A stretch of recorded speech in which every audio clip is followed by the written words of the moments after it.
Now Rumi is saying, I didn't come here of my own accord and I can't leave that way. Whoever brought me here will have to take me home. So, I didn't come here of my own accord. The mind is a machine and no machine drives itself. The mind cannot know who is driving it. So Rumi is just being honest in saying, I don't know. Why is all this happening? I didn't come here on my own accord. And because I didn't come here on my own accord, look at the man's simple, innocent intelligence. He is saying, for sure, I cannot be the one who can achieve salvation for myself. Have I come here on my own accord? Then how can I get enlightenment on my own? This is the beauty of the innocent mind. In one line, it is able to cut through all complexities.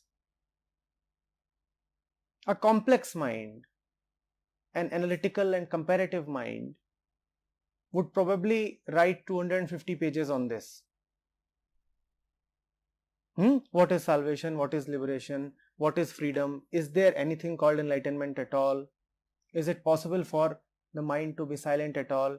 Is all this not merely conceptual gossip? And he'll discuss all these questions and say 10,000 things. And look at the childlike expression of Rumi. When I didn't come here on my own, how will I be freed from this on my own? Whoever brought me here will have to take me home. Whoever brought me here will have to take me home. Now what is Rumi doing?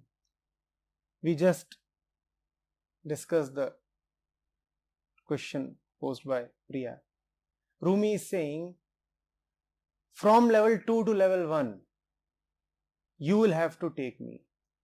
And Rumi is already at level 2 by saying this. So what he could do, he has already done. This very statement indicates that Rumi is not at 3. Rumi is already at 2. Rumi has done the fullest that the human mind can do. He has left no stone unturned. His efforts are honest and to the maximum. And after doing what he could do, he has simply raised his hands and surrendered. This is the utmost that this mortal form can do. Now beyond this, sir, your territory, you take care of things. I cannot. In surrendering, I have already done the maximum that I could do. In coming to you and giving up myself, I have already done the maximum I could do. Now whether or not you accept my obeisance, whether or not you consider me worthy for your blessings, that is your jurisdiction. That is your privilege. Who am I to interfere? Who am I to demand? Man can only do what man can do. And to expect more is pure arrogance. To ever say that let me toil more, let me exert more, I am such a devotee that I will reach freedom through my efforts and I will not stop and not breathe till I am liberated, might sound like a statement of commitment and devotion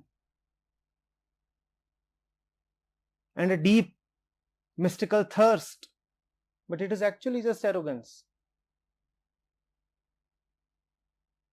I am trying to impose my will upon the cosmic order. I am saying I want to be liberated and existence will have to abide by my will. After all, I want to be liberated. Who are you to deny me my wish? Rumi is saying, I do not know who brought me here. Who am I to say that I can go back home? I have done the maximum by just understanding this much. What is the fullest extent of my declaration? I cannot do it. I am not going into the territory of who would do it. What I know is, I cannot do it, and that is the utmost that a man must utter. But before one says, I cannot do it, one has to undertake that arduous journey from level 3 to level 2.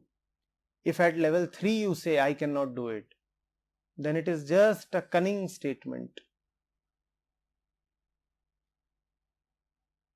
So the one who has done this much, only he can say, I cannot do it. You earn the right to say that I cannot do it only after you have really done it. Only the one who has really done it, only he has earned the right to say, I cannot do it. If somebody else says, I cannot do it, then he is transgressing into prohibited and privileged territory.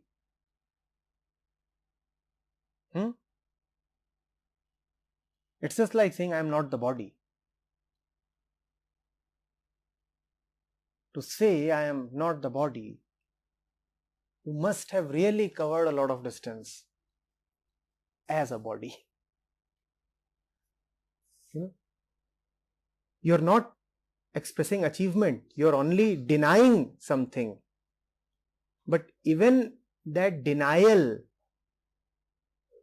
requires a lot of effort, a lot of dedication.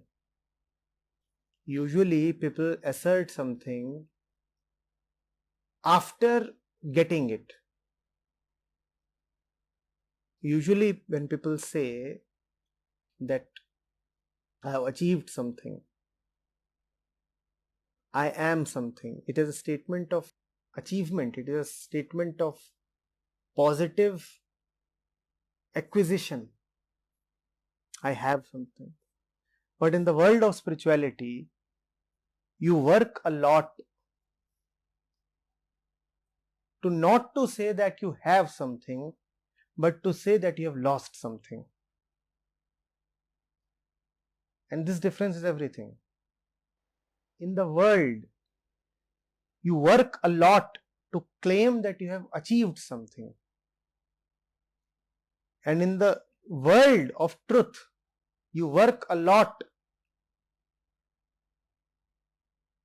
to claim, to earn the right to claim that you have lost something. In the world, you are a fraud if without achieving you claim that you have achieved. In the world, you are a fraud if without achieving you claim that you have achieved. And in the world of truth, you are a fraud if without losing you claim that you have lost. So when Rumi says, I do not know, he has earned the right to say that. Just as in the world you earn the right to say that I know, I have knowledge. Similarly, in spirituality, you have to first earn the right to say that I do not know. This statement must come from your innocence, not from your learning or concepts. Otherwise, spiritual statements are so easy to make and everybody makes them. Everybody. There is hardly anybody in the spiritual domain who does not know the Mahavakyas. Anybody can say Tattvamasi. Anybody can say Pragyanam Brahm. And if you are a little advanced, you would have memorized a few verses from here and there, and anybody can utter them. But you must have the right to utter them. Rumi has that right. To utter a verse by a Rishi or by a Rumi or by a Kabir or by a Krishna or Ashtavakra without really being there is blasphemy of the worst kind. Deeply engrossed in your body, if your tongue utters Aham Brahmasmi,